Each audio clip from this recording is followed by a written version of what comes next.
Hello everyone, welcome to my channel. आज मैं लेकर आ गई हूँ नागिन 7 का अपडेट लेकर। तो हम आज स्टार्टिंग में ही देखते हैं कि पम्मी को पता चल जाता है मिस्टर धवन से कि उनकी बस एक ही बेटी है जो कि अभी यूएस में है। तो अब उसको समझ नहीं आता कि अहाना फिर कौन है। वो जल्दी से फ़ोन करते हैं परमीत और दलजीत को और ये सब कुछ बताता है। तो वो दोनों कहते हैं कि हम मिस्टर धवन के घर में जाते हैं, अहाना को लेकर तुम भी उधर पहुँच जाओ। तो परमीत और दलजीत अहाना को लेने चले जाते हैं और फिर वो चारों पहुंच जाते हैं मिस्टर धवन के घर। और मिस्टर धवन तो इनकार कर देती है कि अहाना उनकी बेटी है ही नहीं। और वो अपनी बेटी का तस्वीर दिखाने के लिए अंदर जाके फ़ोन लेकर आता है, लेकिन तभी भरनी आ जाती है और उसको बेहोश कर देती है। और वो मिस्टर धवन का रूप लेकर बाहर आ जाती है और दिखाती है अहाना की ही फ़ोटो। और फिर वो तीनों शक करने लगते हैं कि इनको क्या हो गया, ये अहाना की ही फ़ोटो दिखा के कह रहे हैं यही मेरी बेटी है। ठीक तभी अहाना भी ड्रामा शुरू कर देती है क्योंकि उसको पता चल जाता है कि ये भरनी है। और फिर अहाना कह देती है कि उसको शॉर्ट टर्म मेमोरी लॉस की बीमारी है, इसलिए वो कभी कभार दवाई लेना भूल जाते हैं, तो वो मुझे भी भूल जाते हैं।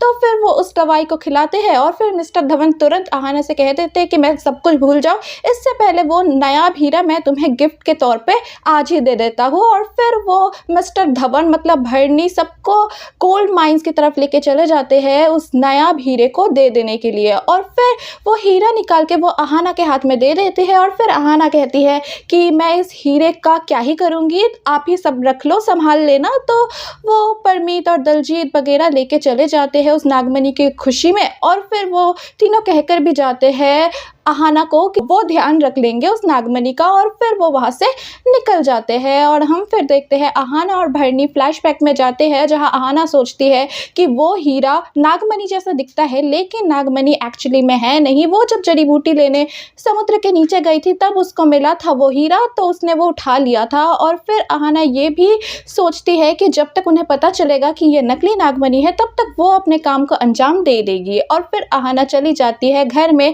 और साजिश रच लेती है अपना नेक्स्ट कातिल को मारने का। अब वो डिसाइड कर लेती है कि अब अगला नंबर पम्मी का होगा। और फिर किसी भी तरीके से वो पम्मी को बाहर लेके जाते हैं और उधर जाके सब सच्चाई बता के कि वो नागिन है उसको मार डालती है। और फिर भरनी कहती है अब तो शक हो जाएगा ना, सब इसी को ढूंढेंगे तो हम क्या करेंगे। और फिर भरनी और अहाना मिलकर प्लान बनाते हैं कि भरनी जाएगी पम्मी के रूप में घर में और वो कहेगी कि मुझे अभी यूएस जाना है तो मैं कुछ दिनों के लिए अभी जा रही हूँ। इसी तरीके से अहाना उसको मार भी देती है, लेकिन किसी को पता भी नहीं चलता है कि पम्मी गायब कहाँ हुई, क्योंकि पम्मी अब बताकर गई है कि वो यूएस जा रही है और तब तक वो अपना बाकी काम को भी अंजाम दे देगी। और हम दूसरी तरफ देखते हैं दलजीत और परमीत चले जाते हैं एरुल को नागमणि देने।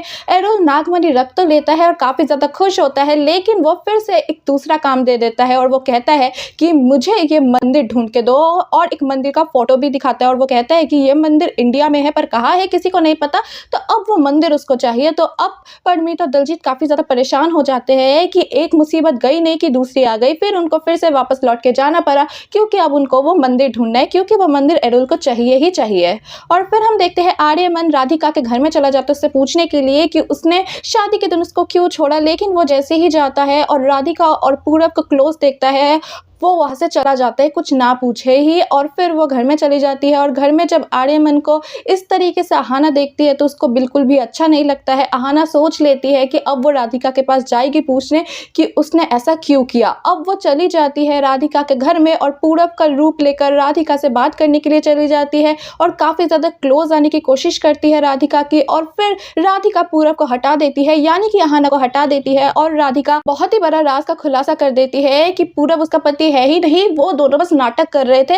लेकिन वो किस वजह से कर रहे थे नाटक ये नहीं बताती है राधिका, क्योंकि राधिका और पूरब दोनों को ही तो पता है, तो एक्सप्लेनेशन देने की दोबारा कोई ज़रूरत नहीं है। और फिर पूरब मतलब अहाना वहाँ से चली जाती है और अहाना बाहर आके यही सोचती है कि राधिका और पूरब के बीच में जब पति पत्नी का रिश्ता ही नहीं है, उन दोनों की शादी हुई ही नहीं थी, तो वो आर्यमन को क्यों छोड़ के गया था। अब उसको यही सारे सवाल परेशान कर रहे थे और उसको कुछ समझ नहीं आ रहा था आखिरकार ये चल क्या रहा है। और उधर भरनी भी अहाना को ढूंढते ढूंढते बाहर निकल जाती है, क्योंकि अहाना को एक बहुत ही बड़ा सीक्रेट बताना है भरनी को कि देश में हमला होने वाला है। तो अब क्या होगा आने वाले एपिसोड्स में, क्या देखने को मिलेगा हमें नेक्स्ट वीक में, ये हमला कौन करने वाला है इंडिया के ऊपर, क्या लगता है क्या होने जा रहा है, कमेंट सेक्शन में लिख के बताइएगा। फिर मिलेंगे एक नई अपडेट के साथ। Bye bye.